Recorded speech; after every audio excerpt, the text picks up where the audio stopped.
জাতীয় নির্বাচন ও গণভোট পর্যবেক্ষণে ভারতসহ বিদেশি সাংবাদিক এবং পর্যবেক্ষকদের ভিসা ও অন্যান্য সহযোগিতা দেবে সরকার।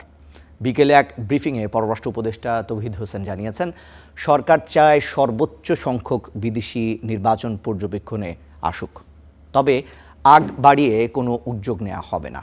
নির্বাচন ঘিরে বড় ধরনের নিরাপত্তা ঝুঁকি নেই দাবি করে উপদেষ্টা আরও বলেছেন, ছোটোখাটো বিচ্ছিন্ন ঘটনা ছাড়া সহিংসতা হয়নি এবং ভারতও আনুষ্ঠানিকভাবে কোনো উদ্বেগ জানায়নি।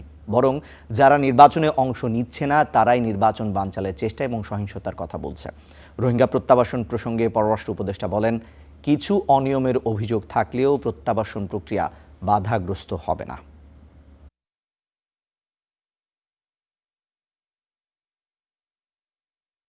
নির্বাচনকালীন সময়ে ছোটখাটো কিছু সংঘর্ষ, কিছু মারামারি, কিছু ধাক্কাধাক্কি এগুলি হতো সবসময়।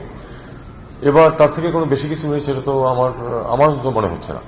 আপনাদেরও যদি কারো মনে হয় তাহলে বলতে পারেন, কিন্তু আমার তো মনে হচ্ছে না যে তেমন কোনো নিরাপত্তাজনক পরিস্থিতির সৃষ্টি হয়েছে যে কারণে আসলে এই ধরনের পদক্ষেপ নেওয়ার দরকার আছে। এর আগে তো কখনো নেয়নি।